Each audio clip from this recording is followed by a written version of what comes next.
मैं सबसे पहला बहुत बहुत धन्यवाद अदा करता हूँ कि आप लोग यहाँ पर आए। और जैसा कि पिछले बार जब हम आए थे उस वक्त इलेक्शन का पीरियड था और उसी इलेक्शन के दौरान हमने यहाँ की आवाम से एक वादा करके गए थे कि हम बार बार यहाँ पर आते रहेंगे। आज जो यहाँ पर बैरिस्टर असदुद्दीन अवैसी साहब आए हैं उसके पीछे दो तीन मकसद है। एक तो ये है गोधरा अहमदाबाद से जो कॉर्पोरेटर्स हमारे चुन के आए हैं उनके काम को इन्हें हमको चुन कर दिया था, तो किस तरह से काम कर रहे हैं उन्हें क्या उनकी दिक्कतें भी समझने के लिए आए थे। दूसरा ये है कि हमारे कि होटल के बाहर ही हमें रोक दिया गया और हमको ये बताया गया कि आपको डिटेन कर लिया जाएगा अगर वहां पर जाएंगे तो। एक तो ये है कि हमने बाजार खोल के हमको गेट के ऊपर ही मतलब होटल के अंदर ये कहा गया कि अगर आप उस रास्ते के ऊपर भी गए तो आपको डिटेन कर लिया जाएगा करके। लेकिन हम आप ये बताना चाहते हैं कि अगर ये रीजनिंग अगर है तो हम दोबारा चूंकि कोरोना का उन्होंने एक रीजन दिया है तो हम बिल्कुल उसका उल्लंघन नहीं करना चाहते, तो हम दोबारा आएंगे और मिलेंगे। यकीनन आप लोग असद साहब को सुनना चाहते हैं और आपके जो भी प्रश्न रहेंगे वो बैरिस्टर असदुद्दीन अवैसी साहब एड्रेस करेंगे। Thank you very much. पूछना है तो पूछिए, फिर 1 to 1 भी करेंगे आप। हाँ, तो फिर आपके ऊपर एक कुछ सवाल कर लीजिए, फिर 1 to 1 कर देंगे। आप पूछिए जो पूछना है। ये बताइए कि आप अतीक अहमद को मिलने की कोशिश कर रहे हैं, लेकिन क्या लगता है कि अतीक अहमद आपकी पार्टी में जुड़ने से उत्तर प्रदेश के मुसलमानों में कैसा मैसेज जाएगा, क्योंकि एक बहुत बड़ा गैंगस्टर है। देखिए, ये बड़ा सब्जेक्टिव टर्म है क्योंकि उत्तर प्रदेश में बीजेपी के 37% एमएलए के ऊपर क्रिमिनल चार्जेस हैं और खुद उत्तर प्रदेश के मुख्यमंत्री ने अपने ही खिलाफ एक केस को विड्रॉ कर लिया, क्रिमिनल केस को, और दूसरा उन्होंने एक केस में प्रोसिक्यूशन की इजाज़त नहीं दी। तीसरा ये है कि बीजेपी के पास मध्य प्रदेश से उनके एक सांसद हैं जिनका नाम आपको याद होगा, प्रज्ञा ठाकुर है, जिन्होंने गोडसे की तारीफ की और हेमंत करकरे को श्राप दिया था, बदुआ दी थी। तो हमारा मानना ये है कि, और फिर उत्तर प्रदेश के आप सवाल कर रहे हैं, सुप्रीम कोर्ट को ये बताया गया कि उत्तर प्रदेश में योगी सरकार ने 77 क्रिमिनल केसेस, 7 बीजेपी के लीडर जिसमें मौजूदा अभी प्रेजेंट एमएलए हैं जो मुजफ्फरनगर कांड में उनके ऊपर केस हुआ था, उसको विड्रॉ कर लिया। तो अतीक अहमद के ऊपर भी क्रिमिनल केसेस हैं, मैं इसका इनकार नहीं कर रहा हूँ, मगर इलेक्टोरल लॉ के तहत वो अभी इलेक्शन लड़ सकते हैं। अगर कोर्ट उनको कुछ फैसला देता है तो जब यकीनन देखेंगे, मगर अभी तो कोर्ट फैसला नहीं दिया है। और जिस तरह दूसरों पर भी क्रिमिनल केसेस है, इन पर भी क्रिमिनल केसेस है। इनोसेंट अंटिल प्रूवन गिल्टी, मगर होता क्या है कि अगर किसी का नाम अतीक हो गया या मुख्तार हो गया तो गिल्टी अंटिल प्रूवन इनोसेंट का मामला हो जाता है। तो ये फर्क है। आजम खान, मुख्तार अंसारी और अतीक अहमद की इंक्वायरी करने वाली भी पूछताछ करने वाली है, क्या कहना चाहते हैं? नहीं, वो लोग फेस करेंगे, मुझे यकीन है कि ये तमाम लोग जिम्मेदार लोग हैं और फेस करेंगे। फेस करते आ रहे हैं इतने साल से, तो ये भी फेस करेंगे। एक और सवाल है, केरला म्युनिसिपल पोल्स के अंदर एसडीपीआई और लेफ्ट का अलायंस हुआ है, क्या कहना चाहते हैं? नहीं, हम अहमदाबाद में तो हमारा किसी से अलायंस नहीं हुआ।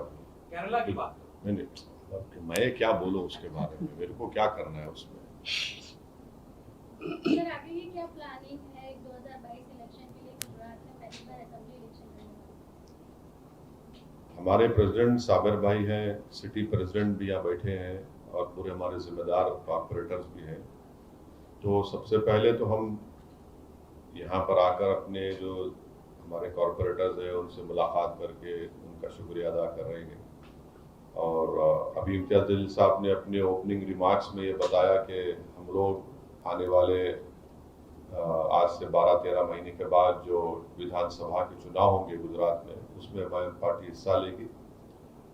कितने सीट पर लड़ेगी ये साबिर भाई तय करेंगे, मगर हम पूरी ताकत के साथ मुकाबला करेंगे। हमारा बहुत से असेंबली सीट्स को साबिर भाई ने आइडेंटिफाई भी किया और वहाँ पर हम अपने संगठन को मजबूत कर रहे हैं। और आज हम सुबह में थोड़ी देर के लिए दरियापुर विधानसभा के 2 मुकामात पर जाकर वहाँ के जिम्मेदार लोगों से मुलाकात भी किए।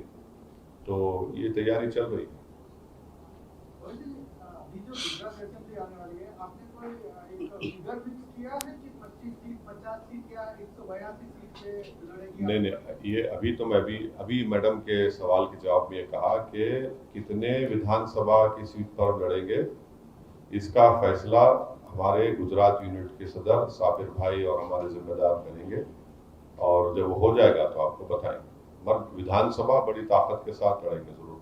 क्या हिंदू बहुल इलाकों में भी इस बार उम्मीदवार खड़े करेंगे? जरूर, क्यों नहीं खड़ा करेंगे भाई। वोट आपको सबका लेना है ना, क्यों नहीं लेना है वोट? आपको हर वोटर का वोट हासिल करना है आपको, तो यकीनन खड़ा करेंगे। और महाराष्ट्र में हम इलेक्शन लड़े, झारखंड में लड़े, बिहार में लड़े, तेलंगाना में लड़ते हैं, कर्नाटक में लड़ते हैं, अब यूपी में लड़ेंगे दूसरी मर्तबा। तो यकीनन सब समाज के लोग हमसे वाबस्ता हैं, उनको टिकट देंगे, उनके लिए हम मेहनत करेंगे, कोशिश करेंगे।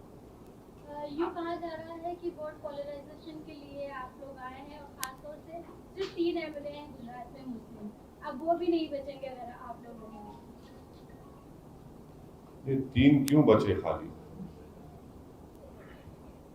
3 तो नहीं बचना चाहिए था ना, 3 को कम से कम 10 होना था, 11 होना था। ये बात का जवाब नहीं देते। 1984 से गुजरात में कोई मुस्लिम एमपी नहीं कामयाब हुआ, इसका जिम्मेदार कौन है फिर? तो ये तो खैर इनका ये पुरानी आदत है कि बस वो बोलते ना, कहावत क्या है कि नाच ना जाने तो आंगन टेढ़ा। तो ये हर जगह जहां मैं जाता हूं तो इनको लगता है मुस्लिम वोट। कभी ये तो बता दो कि भाई तुम हार क्यों रहे हो गुजरात में? तुम मुस्लिम वोट की वजह से हार रहे हो या नॉन मुस्लिम वोट की वजह से हार रहे हो?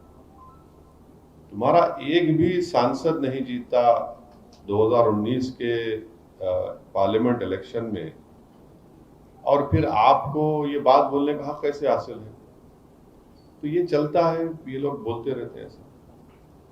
दरियापुर विधानसभा के विधायक एक दिन पहले आप अतीक अहमद से मिलने जा रहे हैं, तो न्यूज़पेपर में छपा दिया कि ये बीजेपी की बी टीम है, उसके बारे में क्या कहेंगे? नहीं, अभी तो हम ए टीम हो चुके हैं, थोड़ा डेवलपमेंट हुआ है तो ए टीम हो चुके हैं।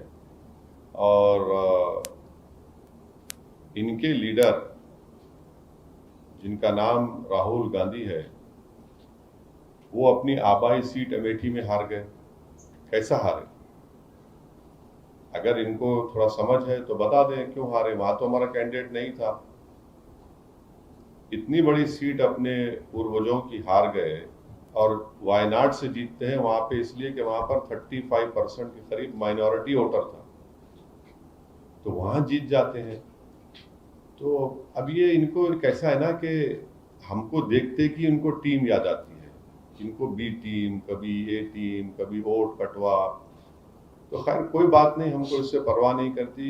जनता देख रही है, आवाम देख रही है, और इसका फैसला करेगी। 2022 में आप किस सीट पे गुजरात में इलेक्शन लड़ेंगे?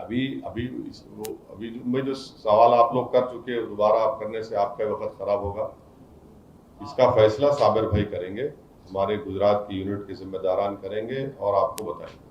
रोजी साहब, एक आरोप ये लगता है कि जहां पर ओवैसी जाते हैं वहां पर बीजेपी को कम्युनलिज्म की राजनीति करने में आसानी हो जाती है। अच्छा, हाँ, तो ये इम्तियाज जलील है, जानते हैं ना आप इनको, आप ही के बरादरी से थे, 18-19-20 साल थे ना आप, 24 साल जर्नलिस्ट थे। तो इन्होंने औरंगाबाद में जो शिवसेना के एमपी को हराया, वो 21 साल का शिवसेना का एमपी था। ये सब लोग, बड़े लोग, बहादुर लोग तो नहीं हरा पाए, हम कमजोर लोग हरा दिए, शिकस्त दे दिए। अब उसका जिम्मेदार कौन है?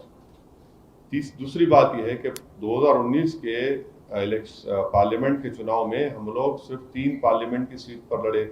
मैं हैदराबाद के अवाम का शुक्रिया अदा करता हूँ कि हमने बीजेपी को हराया। दूसरा, औरंगाबाद शिवसेना को शिकस्त दी।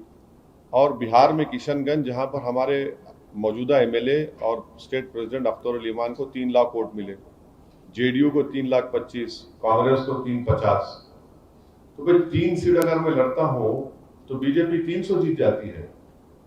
तो अगर मैं 10-15 लड़ूंगा तो क्या बीजेपी पूरी 500 जीत जाएगी क्या? कौन सी दुनिया में रहते हैं लोग? भाई आप ही के गुजरात के एमएलए कांग्रेस के वो बीजेपी में भाग गए, तो मुझसे पूछ कर गए थे क्या? कर्नाटका में भाग गए, हर जगह उनको छोड़ के भाग रहे हैं, तो उसका जिम्मेदार कौन है? तो इनका ये जो आरोप लगाते हैं ये बिल्कुल हकीकत से ताल्लुक ही नहीं है उसका। बीजेपी यकीनन हम बीजेपी के खिलाफ है। कौन कह रहा है बीजेपी के खिलाफ नहीं है? पार्लियामेंट में रिकॉर्ड है, पार्लियामेंट में अनलॉफुल एक्टिविटीज प्रिवेंशन एक्ट का बिल लाया गया, जिसमें दिल्ली में बैठकर एक एनआईए का इंस्पेक्टर अहमदाबाद में किसी भी एक शख्स को टेररिस्ट लिख देगा। उस बिल की तारीफ कांग्रेस की, अमित शाह बिल मूव किए 2019 में, कांग्रेस ने उसकी तारीफ की, राज्यसभा में उन्होंने तारीफ की। कौन कम्युनिज्म को बढ़ावा दे रहा है? तो ये हकीकत है, ये इनका रिकॉर्ड हम बता रहे हैं पार्लियामेंट में आपको। तो इससे मुझे कोई फर्क नहीं पड़ता, जितने एलिगेशन लगाना लगाइए, हमको कोई फर्क नहीं पड़ता। मैं तो, मेरी चमड़ी मोटी हो चुकी है और लगाइए, हम मुकाबला करेंगे, फेस करेंगे। इनको पूछने लिए नहीं पूछे।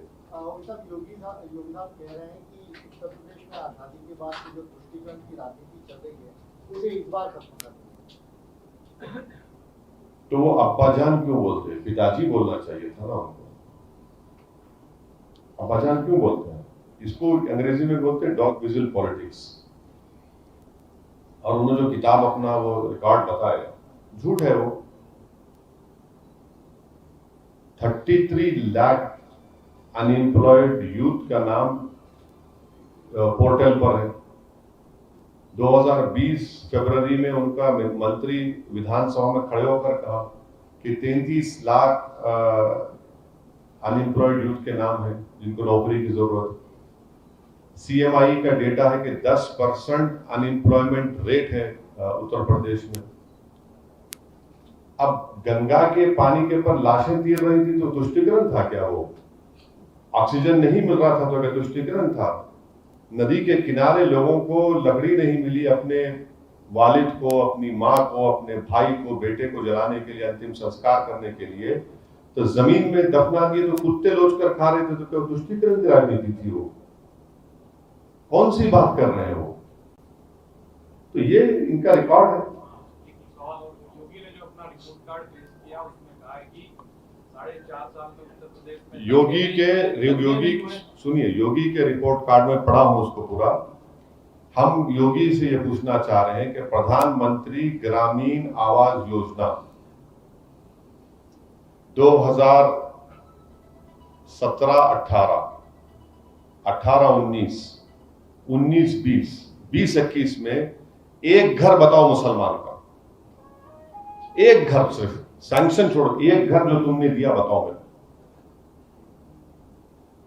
Highest illiteracy rate Uttar Pradesh में मुसलमान का है। हाईएस्ट 5 साल और 15 साल के दरमियान मुसलमान का ड्रॉप आउट रेट है 59-60% करीब है। उत्तर प्रदेश में 2% मुसलमान ग्रेजुएट होता है। क्या बात कर रहे हैं? और उत्तर प्रदेश का जो इतना डेवलपमेंट का रिकॉर्ड जो बता रहे हैं, आपको मालूम 4 लाख बच्चे पूरे भारत में, ये हमारे women and child welfare ministry मोहतरमा स्मृति ईरानी साहिबा ने जवाब दिया, 9 लाख है। 4 लाख उत्तर प्रदेश में एक्यूट मेल नरिश चिल्ड्रन है, 4 लाख। कौन सा रिकॉर्ड है ये? कौन सा रिकॉर्ड है बताइए आप? ये तो गवर्नमेंट का डेटा है। जितने करीब 1400 डॉक्टर्स के वैकेंसीज हैं, पार्लियामेंट में जवाब दिया गया 2019 में इन पीएससीज में। तो ये इनका रिकॉर्ड है। कह रहे हैं कि 4.5 साल में कोई दंगा नहीं हुआ उत्तर प्रदेश। झूठ। एनसीआरबी का डेटा है 1000 से ज्यादा कम्युनल इंसिडेंट्स हुए। एग्जैक्ट नंबर मुझे नहीं मालूम, एनसीआरबी का डेटा कह रहा हूं, देख लो आप, 2019 एनसीआरबी का डेटा। बाबा ये समझते हैं कि हम लोग सब थम्स अप है, हम पढ़ते हैं थोड़ा बहुत, उतना नहीं, उनकी तरह काबिल नहीं है, वो थोड़ा थोड़ा पढ़ते हैं हम लोग। सर हाल ही में गुजरात के सीएम ने इस्तीफा दिया। अभी 1-on-1 करना है, सोच लीजिए, फिर देर ना हो जाए। हाँ, पूछ लिए। इस्तीफा दिया, विजय रूपानी ने गए अचानक से? और मेरे को अमित शाह साहब से पूछना है कि क्या वो झूठ कहा था उन्होंने कि विजय रूपानी ने कोविड में अच्छा काम किया था? फिर यहाँ पर आप ही के कोई जर्नलिस्ट ने लिखा तो उसको 120B लगा दिया गया उसके ऊपर।